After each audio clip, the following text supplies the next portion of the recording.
travel isn't just about destinations. It's about the people you meet, the cultures you immerse yourself in, the stories you carry home. I'm Relebogile Mabocha, and on my travel feature, I take you on a journey beyond the guidebook. Each week, I connect with fellow travelers, insiders, and storytellers to bring you the heart of every place. Whether it's a hidden gem right here in South Africa or a dream destination abroad. Join me as we travel through conversations, memories, and inspiration. Listen wherever you get your podcasts. I know many a CapeTalk listener loves a good shipwreck story. So, oh boy, I'm about to become very, very popular because today in our travel and tourism segment, I'll offer you not one shipwreck, but 60 of them, all scattered around the Western Cape coastline. A new book is about to be launched in a day or two from now called Wood, Iron and Steel, Shipwrecks Mapped Off the Western Cape. It's a project by Quick Fox Publishing, which does exactly what the title says. It looks at the shipwrecks dotting our coastline in this province. And it's a huge pleasure to have in studio with us today the two authors behind this book, Bruce Henderson and Kelly Graham, both highly qualified divers, sailors, people who share a passion for the ocean and what lies beneath the ocean. And Kelly works as a researcher in Bruce's private survey and marine research company, which is called Reckless Marine, with a W. Quite an ironic title for somebody who's written a book about shipwrecks. Bruce, Kelly, great to have you with us. Welcome. Thank you, Pippa. Thanks for having us on your show. It's a pleasure. Bruce, I mean, as the name implies and the description implies, your company is involved in marine research and you do everything from mapping the seafloor to looking into maritime heritage research. So you probably spend more time than most looking at shipwrecks and thinking about them. What made you decide to put it all together into a book like this?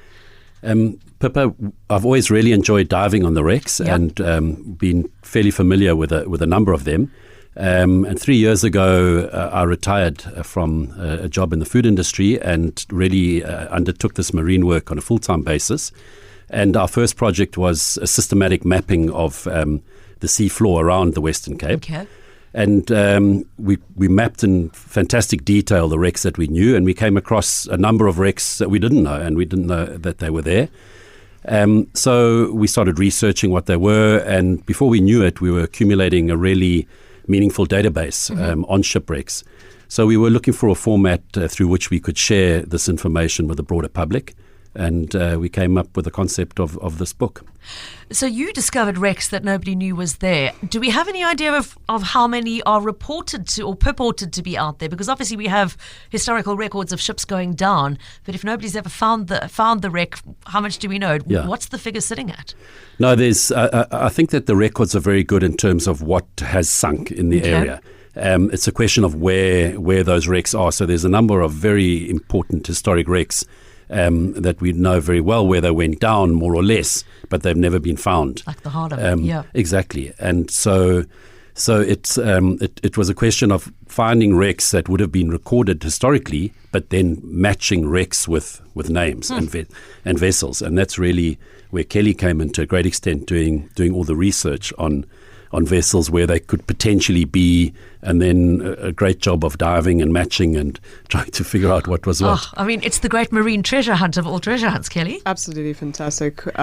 So grateful to have been involved in the project. But yes, we worked quite a lot off an existing list. So the sort of estimates are that we have 2,000 to 3,000 wrecks along the South African coast. Okay. There is a sort of master list that gives us a rough location of where we think some of these vessels had gone down. And it's been our experience trying to locate them, so finding something on the seafloor and then trying to match it to that list. Not particularly accurate, and we've been spending a lot of time going through the archives, going through newspaper records, and then trying to figure out what that vessel would have looked like before the wrecking incident and see if we can match up dimensions, have Bruce go down and do some diving to see if there's anything that we can confirm in terms of the arrangement of the vessel and that sort of thing. But thrilling journey. So, I mean, it's a real sort of putting together a jigsaw puzzle, it sounds like, because Bruce, if you have a ship that had 3 cannons on, fore and aft, and you can go down and see, well, there's a hole that might have been cannon shaped there. It's kind of piecing together all those bits. Do you need special permission to go down and dive some of these wrecks? You don't need permission to dive on the wrecks. We did need permission in terms of having the equipment on site that we did have. So we needed a permit from the Heritage Agency, SARA. And they really embraced our project and supported us and provided information wherever they could. Certain wrecks are protected by age or by historic importance, but we are able to dive on them. So it was really, as you say, a jigsaw puzzle and a sort of iterative process of having the images and then diving and then going back to the research and then figuring something out and going back and checking on the wreck. Sure. But this technology we used in terms of the sonar technology, we were able to create such vivid images. Well, I mean, it's fascinating to look at those because before we talk about the introductory stuff, when you get to the section on the wrecks themselves, the kind of information that is shared in this book, where available, there's photographic evidence of what they looked like when they were still floating on top of the water. Where available are pictures of the wreckage underneath the water. And then this fascinating look at the 3D image that your mapping has helped create of that wreck lying on the seabed. I mean, Bruce, the technology obviously developing in leaps and bounds. What you don't have, though, technology for is the old shipwrecks. You might have a sketch or an artist's rendition of them in the process of going down. That must have made identifying the older wrecks particularly hard. Yeah, it definitely. And look, a lot of the wrecks that feature here are more modern era wrecks. Because we had to select the wrecks that were going to feature in the book based on how substantial the wreck was on the seafloor or is on the seafloor today. So that was our sort of filter in terms of what featured in the book. And the older wrecks, a lot of them really broken up, maybe lying under sediment, etc. So we do feature some of those. Some of those are just photographs. We weren't able to get sonar images. Okay. But they are historically important. So Absolutely. We have included those in the book. Before we talk about a couple of the individual wrecks that jumped out at me, let me ask each of you to choose any one from this book that is meaningful to you for some reason. Kelly, can I start with you? For me, it'll always be the treasure. So for me, the treasure was the aspirational dive that led me to become a technical diver. Right. It's 52 to 56 meters deep, so outside of recreational limits. Right. And it was what started me on that training process. And there's something about this massive bulk carrier being 55 meters below the sea and the absolute scale of that vessel. For me, it's just awe-inspiring every time I see it. I mean, it's I get cold shivers when I hear the words treasure. As I was saying to you in the break when you came inside, I was working as a young reporter when the treasure went down. I'm sure many of our listeners remember the story from June of 2000, this enormous ship that went down and caused such havoc with the oil that spilled out of it. And we all monitored the penguins, Peter, Pamela and Percy, as they swam their way back home after being cleaned and released in PE. It was just the biggest news story of the year that year. To then see sort of, this image of what still holds loosely the shape of an intact carrier. And am I looking at images of actual sort of carrier containers that are still down there in the sort of... Yeah, a lot of those are pieces of the ship, but you can see a substance spilling out of the vessel there, and that's the iron ore that was contained in the holds. So there's still masses of iron ore down there. So it is reasonably intact and a fantastic dive. Off of Melkbos Strand for those who are wanting to place it. So, okay, so you've stolen one of the ones I was going to mention, Kelly, and I'm sure it's the one that will resonate with a lot of our listeners. What about you, Bruce? Pick one. Yeah, I'm glad you asked Kelly first. So it gave me a chance quickly to decide.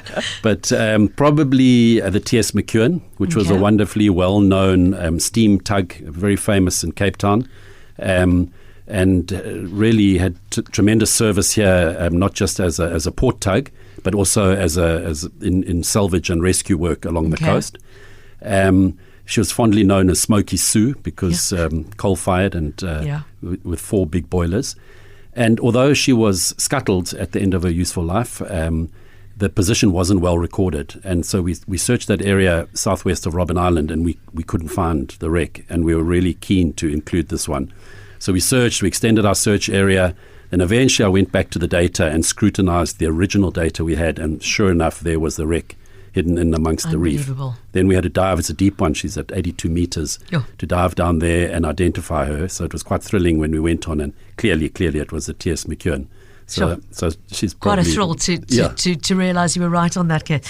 You also go back as far as the really big historic ones everybody's heard of, like the wreck of the Birkenhead in 1852 and the famous stories associated with that. So if you are one of those listeners who shares this fascination that so many of you do with the treasures on the bed of the sea around the Cape, please look out for this book. And I just want to give a mention to the most fascinating introduction that writer Brian Inkpen has written for you. I don't want to say too much because Brian himself is going to be on the show early in the new year talking about another aspect of our marine heritage, but he's done a really wonderful job of tracing our sort of maritime heritage as a country and the arrival of the first ships. The arrival of the very first one, though, surprised the hell out of me because I immediately thought Bartholomew Dias and Vasco da Gama. It turns out I'm wrong, aren't I, Bruce? Or probably. Amazing that it's widely speculated that the Phoenicians rounded the Cape in 600 BC. Who would have thought? Yeah. Not my history teacher. Didn't get that memo, apparently. Sorry for you. But, I mean, it's fascinating reading and then fascinating viewing. If you are a diver who is looking for new and wonderful places to explore, this is going to be a must-have. Kelly, who else do you think should get their hands on a copy of this book? What do you envisage for it in terms of a reader? We definitely started from the point of view of the diving community, but I think through the process it's become apparent that there's a very wide audience. So certainly anybody who's interested in history, the fishing industry, people who are very specifically interested in tugs. We've really interacted with amazing parts of the community in different sectors. So I think it has quite broad appeal. And there's something that's just very enduring for humanity about shipwrecks. There seems to be a childlike fascination that's very difficult for us to kick, regardless of whether you're a diver or a seagoing person or not. So I think it has a fairly wide audience beyond just the diving community. Well, I'm so glad that your own fascination led you into this career and that we got, as a result, this wonderful partnership and this book that has resulted. It's called Wood, Iron and Steel. Bruce Henderson and Kelly Graham are the authors and it's published by Quick Fox. Very quickly before we hand over to news, Bruce, you've got an official launch later this week, don't you? Yes, that is on Thursday. We have a launch at 6 o'clock in the evening at Exclusive Books on the V&A. Okay. And of course it must be at the V&A. Yeah. Of course. And Kelly and I will be in conversation with Brian Inkpen that Fantastic. You mentioned. Yeah. So that takes place on Thursday. And after that, where will we be able to get our hands on a copy? The book is distributed through all the major book retailers, and it's also available on our website, which is recklessmarine.com. Reckless, as you said, with a W. recklessmarine.com. And thank you so much for making the effort to come into studio to chat to us about it. A really beautiful job. It is fascinating, even as somebody who is not a diver. The stories, the way you've woven together the historical artifacts with what modern technology has given you in the visuals is a remarkable piece of storytelling. So thank you for sharing it with us. Thank you very much. Thank you so much. Travel isn't just about destinations. It's about the people you meet, the cultures you immerse yourself in, the stories you carry home. I'm Relebogile Mabotja, and on my travel feature, I take you on a journey beyond the guidebook. Each week, I connect with fellow travelers, insiders, and storytellers to bring you the heart of every place. Whether it's a hidden gem right here in South Africa or a dream destination abroad. Join me as we travel through conversations, memories, and inspiration. Listen wherever you get your podcasts.